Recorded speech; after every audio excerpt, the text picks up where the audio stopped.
What's up? What's up? What's up? It's your man Chaz Ellis once again answering the questions that you ask me.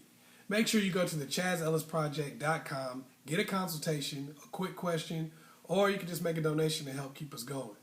Also, make sure you check out the live stream. It's going to be part 2 of Having Game. And what I'm going to talk about here is how to ask for things, the right time to do it, the way to go about it, and all those different things to help you get what you want. Okay, some of y'all been trapped in the friend zone. Some of y'all been trapped in friends with benefits, all kinds of situations. I'm going to show you how to ask for things, how to go about it correctly, and when to choose the right time to ask. So make sure you check that out. That's going to be Sunday, May 3rd, 8 p.m. Eastern Standard Time. So check it out. You can just go on the website, askchazzellisproject.com, and you can get access. Also, make sure you go to Ask Chaz Ellis on Facebook. Check out some of the discussions that we're having. Be a part of that. Also, check out some of the videos that I post, different things I put up on there. Make sure you check that out. Ask Chaz Ellis on Facebook. Anyway, the question that I got was from a young lady who basically asked me, how do I get back at my boyfriend who broke up with me? She basically saying, she felt like the dude just kind of dissed her a little bit and she wanted to get back at him. She wants to get revenge. She wants to make his life miserable. These are her words. That's what she said she wants to do. So my answer to that is you don't want to get back at him. You don't want to try to go about getting back at the guy. Now, I know some of you are like, what? I should get back at him. He disrespected me. He mistreated me.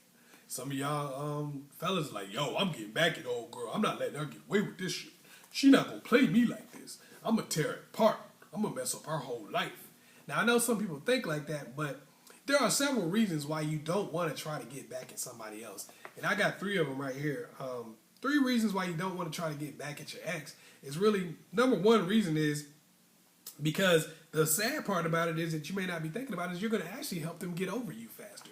You're actually doing them a favor by being vindictive. You're actually doing them a favor by trying to get back at them. I know you're probably like, what the? Yes, you're doing them a favor because ultimately, if they survive the things that you do to them, then you really didn't do anything. If you kill them, you're probably going to go to prison. So ultimately, the things you do to them aren't really just going to stop their life unless they cooperate. So what ends up happening is they grow and they get better after you do some of these things to them. But they also become really cold to you and they become really distant and they don't care as much about you anymore.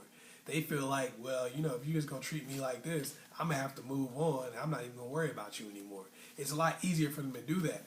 But what happens to you is, as you start getting back at them over and over and over again, it's hard to maintain anger, especially when you're not really crazy.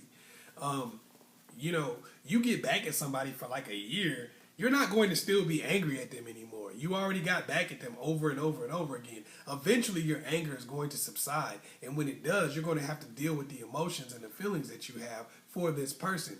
Now, when you get to that point, they are going to be completely over you and completely cold towards you.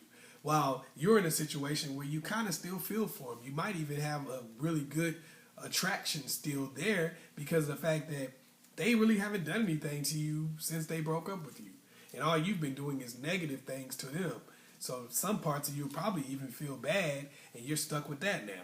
So it's going to be harder for you to get over the situation because you're still probably going to feel in some ways that you need to make an apology, or you're going to feel in some ways that you still kind of care about them and they just don't want anything to do with you, and that's going to make you feel like you have unfinished business. What do I always say?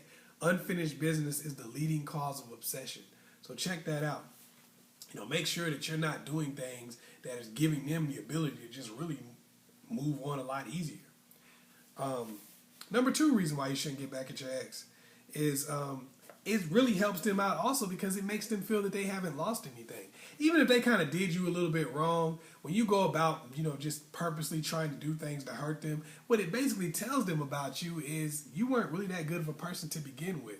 It's like, you know what, maybe you never really even cared about me for you to be able to do some of these things to me that are designed to hurt me. If that's the case, I really haven't lost anything. I thought I lost a good woman. I thought I lost a good man. But the way you've gone about treating me, mistreating me, breaking me down shows me that you really were never somebody good for me to be with. So I'm good. I'm over this situation because I haven't really lost anything. So now that diminishes you when you deal with them and you have a weaker position. So if you ever did want to come back or something like that, it's not like you're going to be the one that got away. It's going to be you're that vindictive dude or that vindictive girl that I got away from and I'm happy about it. So you really diminish your position with that person. And number 3 reason why you shouldn't try to get back at an ex is basically because you just make yourself look bad. When people see you doing this kind of stuff, it really makes you look bad. It really makes you look crazy because you never know what other people know about your situation. You never know who they're talking to. You never know who the people that they talk to.